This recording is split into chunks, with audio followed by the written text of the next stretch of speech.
Great. So yeah, I can get started whenever. So I'll just start by asking each of you, you can just kind of take turns or tag team, whatever works best, to just start off kind of giving you a brief background on yourselves and, more specifically, what got you into farming and gardening. Um, yeah, so whoever wants to go first, feel free. Okay, you can go first. Hi, I'm Ira Wallace, and I'm with Southern Exposure Seed Exchange. And I started gardening with my grandmother,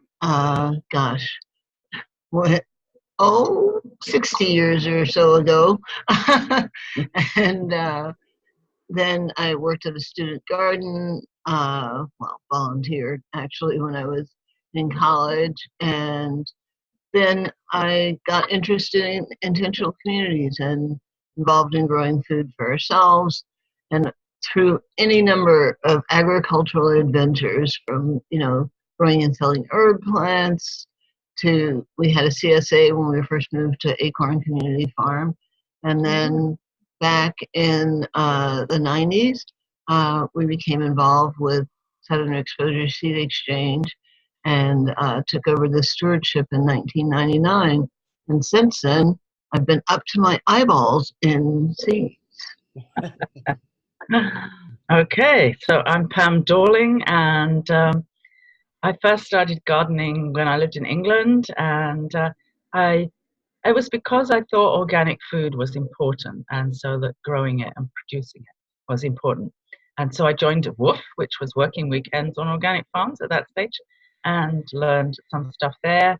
And I lived in an intentional community and grew food for the community. I learned a lot there. And then I moved to the States and moved to Twin Oaks community, and I've been there 27 years, and until quite recently I was manager of the vegetable gardens there. So I was in charge of organizing supplies and people to grow as much of our vegetables as we could for 100 people.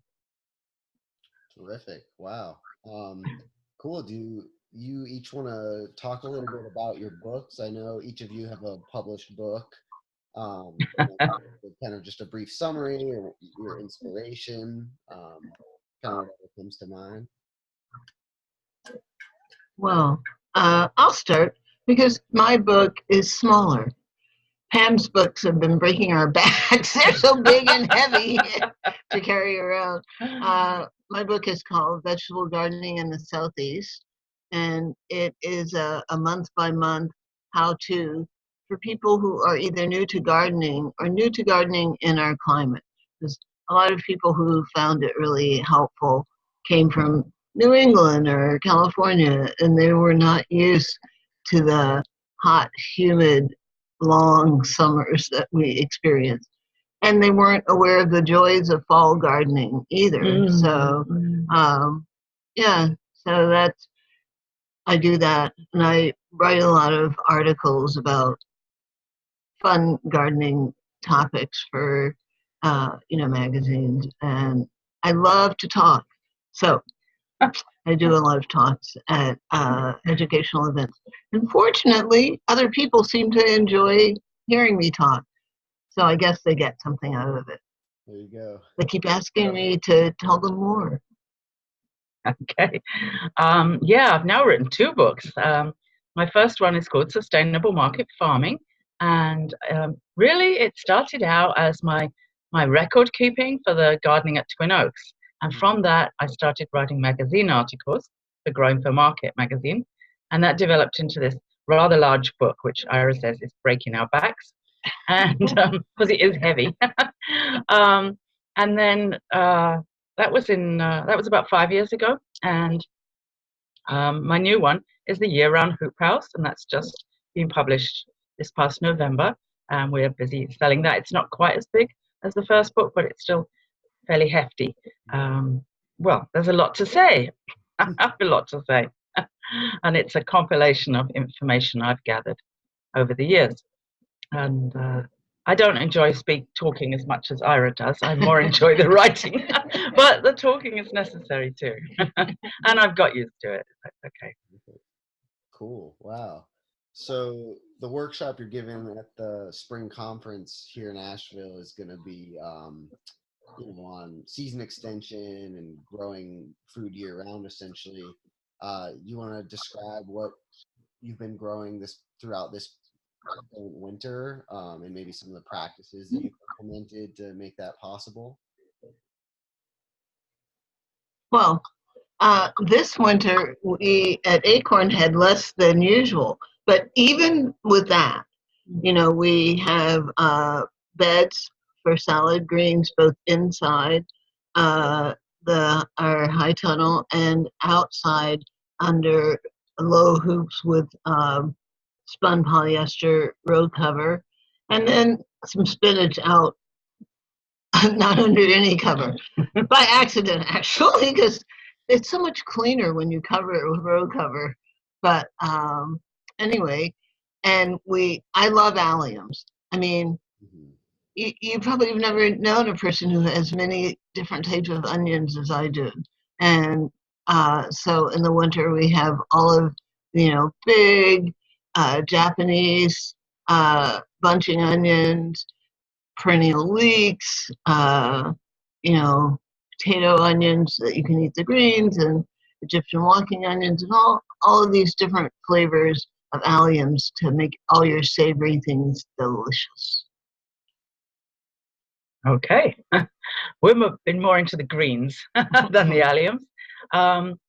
Outdoors, we've got, we do have leeks outdoors, and the garlic's growing, but that won't be ready till next June. We've got a lot of kale, and we've got spinach.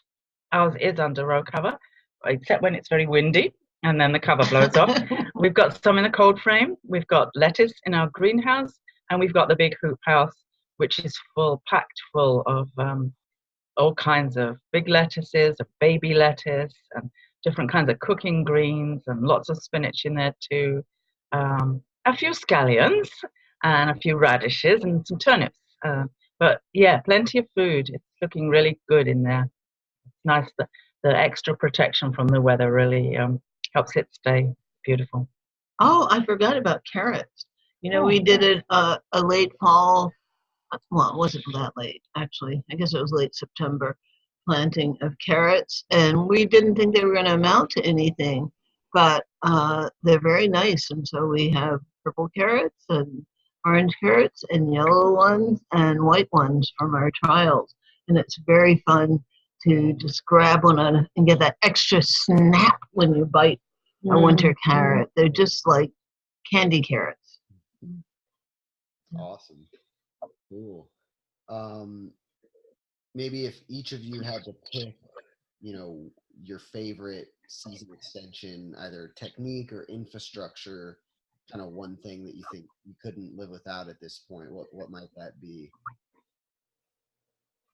Well, for me, it would be the hoop house. It's just made such a difference in our lives. It's not partly that it will keep crops alive, but also they just grow so much faster in there, and the quality is so much better. They're not weather beaten, and it's really made a huge difference. And I know that it's a big investment to do something like that, but with us being 100 people, it was been a very worthwhile investment.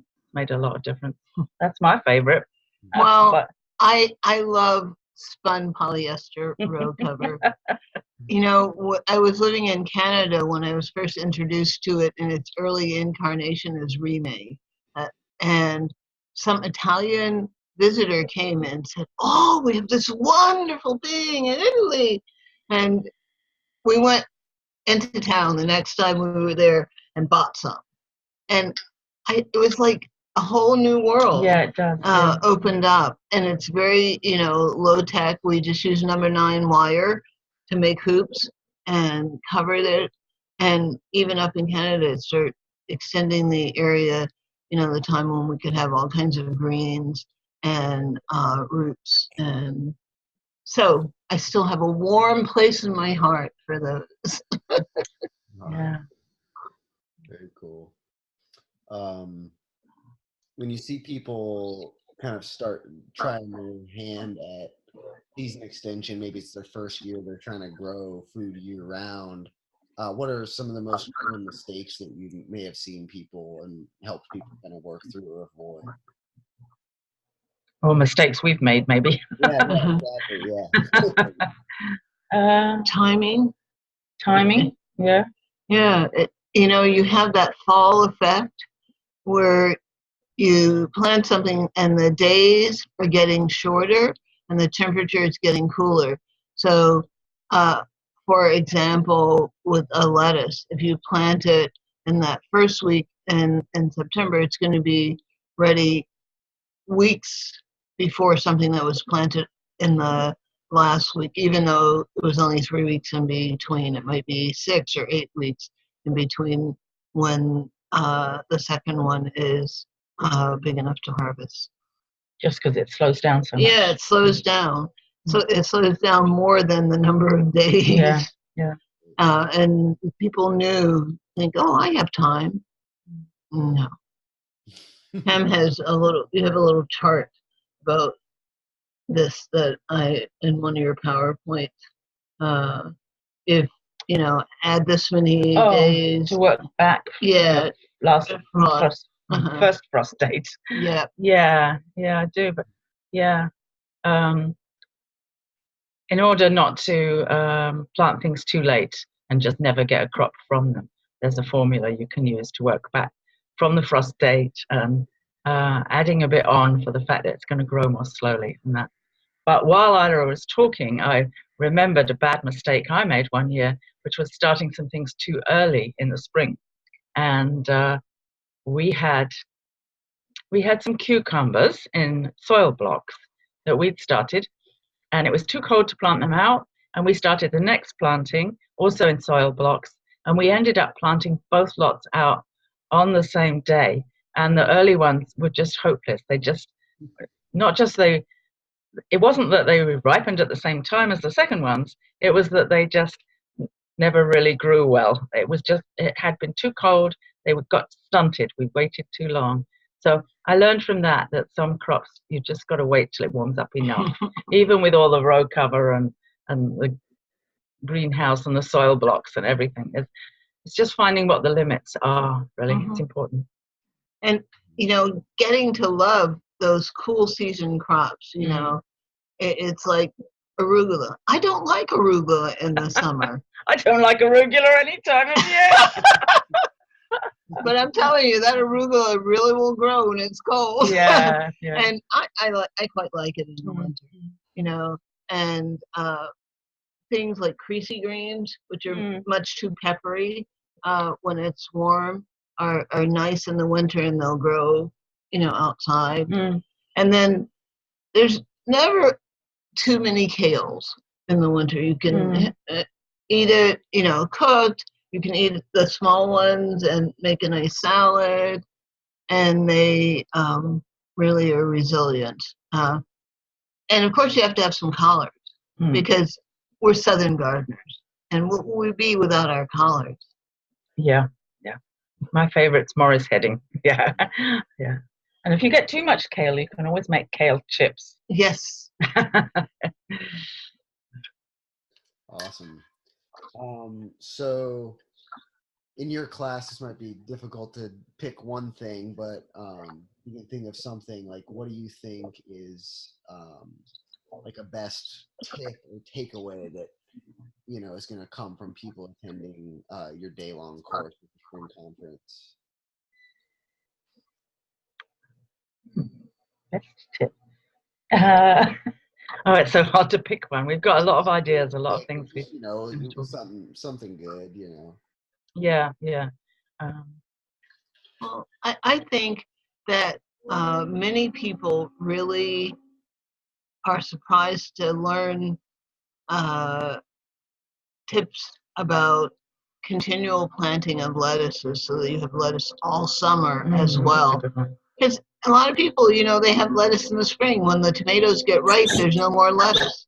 But if you plant and assume that you're only going to get your lettuce to be like a large juvenile, not a full adult, in most cases in the summer, and keep planting, you can have nice, crisp delicious lettuce all summer.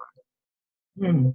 And growing Batavians and other varieties that people are not so familiar with. I mean, you know, we like to brag we can have lettuce from the garden every day of the year, presuming we remember to harvest it at the proper moment. Yeah, yeah.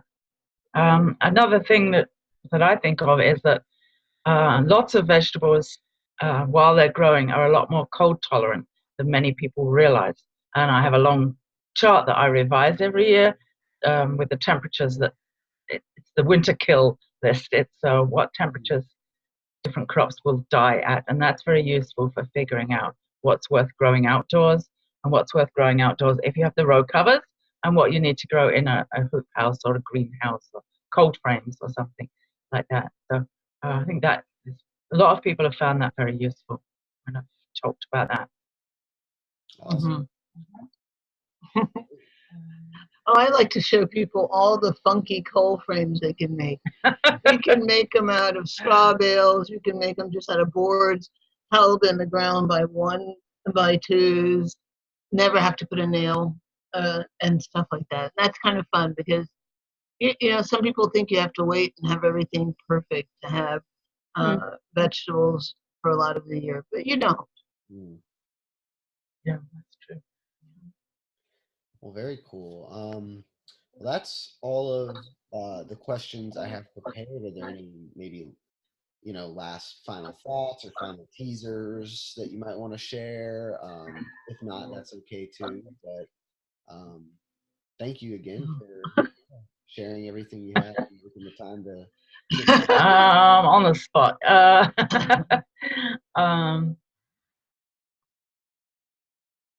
There's a phrase I've been hearing lately, actionable nuggets. It's when people go to a workshop and they learn one or two useful things. And I think in this day-long workshop with us too, there'll be more than one or two actionable nuggets. I think there'll be quite a few. But it all depends on what people already know exactly what those are.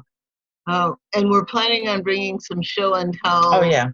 Small pieces of all of the different kinds of row covers and plant protections that we sometimes use. Because you read about it in a book and you don't know what's the difference in texture and weight of this different stuff and which one is appropriate for which use. Yeah, we got some hands-on stuff as well, slideshows and talk. Yeah. Great. Be varied. It will be varied. Yes, and all we have to hope is that it doesn't snow all day. Yeah. Great. Well, cool. It sounds like a great workshop. Very exciting. So yeah, that's all. Thank you again one last time for taking the time to do this, and yeah, look forward to it. I hope the rest of the conference goes well, and I'll be attending the conference in March, so hopefully I'll see you there. Oh, hope so. So great. Yeah. Can you send us a link when you've got your editing done? Yeah, for sure. Yeah, absolutely. And the Organic Grower School people, I'm going to kind of break this into clips with Oh, yeah. type thing. And they're going to be posting them on, I think, their Facebook, but and YouTube. So yeah, I can start sending you guys some. Oh, okay. Yeah. Yeah. Awesome. Okay. Great. Cool. Great. Okay, thanks. Right. And thanks for persevering and get us to figure out how to deal with this technology. Yeah. All right. All right. Take care. Thanks. Okay. Bye. Bye now.